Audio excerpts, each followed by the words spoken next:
بسم الله الرحمن الرحيم الحمد لله والصلاة والسلام على رسول الله وعلى آله وأصحابه أجمعين أما بعد. So tonight inshallah we're going to take the final mas'ala with regards to the chapter of Taharah, and that is the mas'ala of incontinence, Salas, incontinence. So this is what is this mas'ala speaking about? If we remember in the last lessons we spoke about hayd and we spoke about istihadha. Istihadha is that lady who blood continuously flows, but she's not in hayd, therefore she has to pray salah. So the mas'ala comes up that she has to pray salah and blood which is impure is flowing, and according to some ulama blood breaks the wudu. So this is constantly flowing, and this connects to what? People who, for example, have issue with, for example, urine or wind. Urine or urine drops constantly flow, or not constant, but it flows, stops. Then in this case, how does this person pray salah and how does this person perform taharah? So we say this person who has a wound, blood is flowing, nose is bleeding, urine comes out constantly, wind, whatever it may be, all of these things that break wudu, if they're happening constantly and there's no stop, then that's our mas'ala. So what happens here? The scholars say that the first thing you do is you try and cover it, conceal it, and put something on this impurity that is coming out to stop it from going out. So if you're bleeding, you put like a plaster on or like some tissue to make sure that the blood does not spread. It kind of stops the thing. Or urine, you put something by your underwear, tissue or something to ensure it doesn't. If not able to stop it from coming more, then at least stopping it to spread, right? So you do this. Now, with salah, that person who this is happening to constantly, actually he has to wait. He has to wait towards the end of the time. Before he can pray.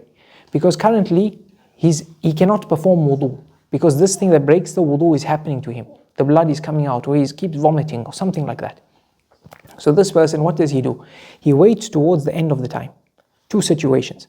Either he's able to wait towards the end of the time, right? And this thing is still coming, he's still bleeding, urine is still dropping.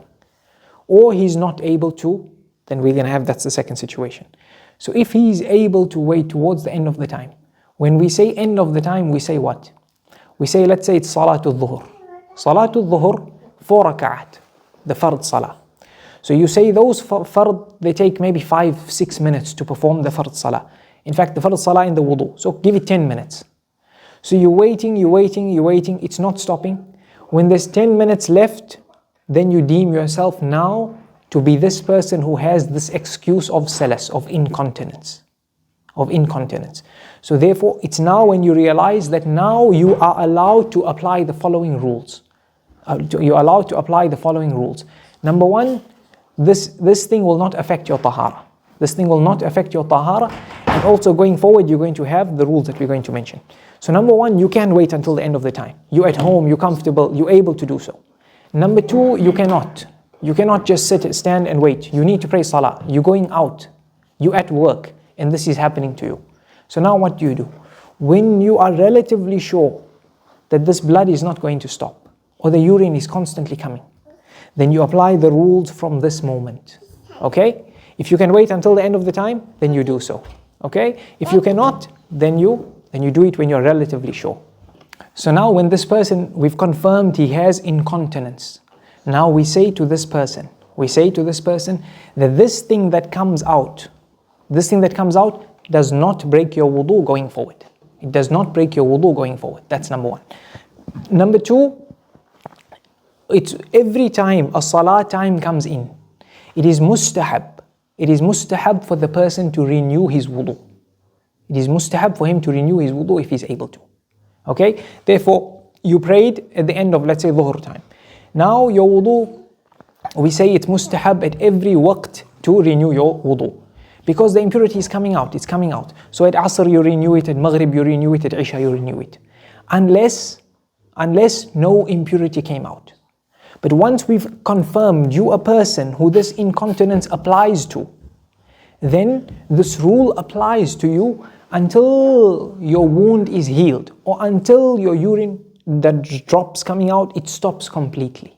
Until then, only then we say these rules don't apply to you. So then that wudu will not break. That wudu will not break, that wudu will not break, number one.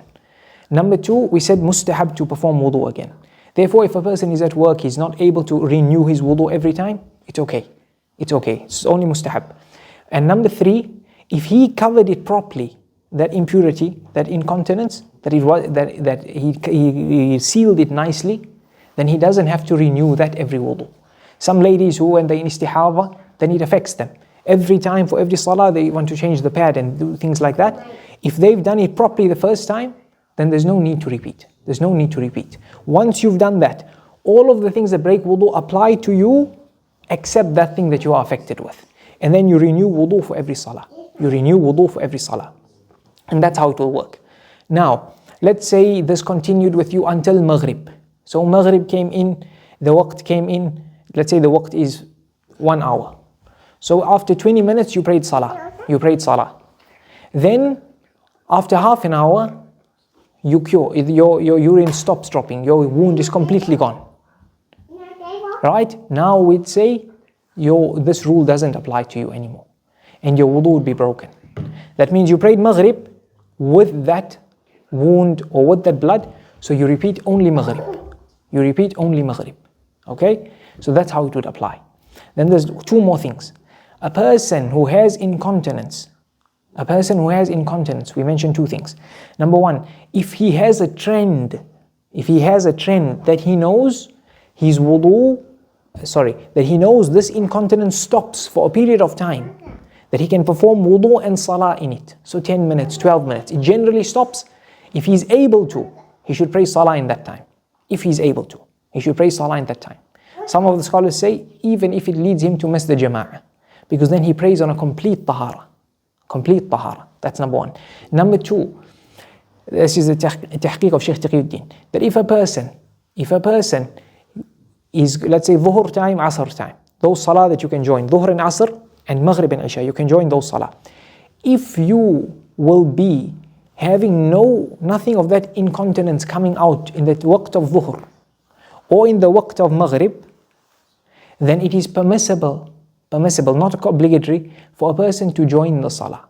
So he can pray dhuhr and asr together at the time of dhuhr in a time where he has no impurity coming out. So he'll get both salah done in complete tahara. And the same he can do for maghrib and isha. Or he can perform dhuhr at dhuhr time and then asr at asr time with the impurity. So he can do both.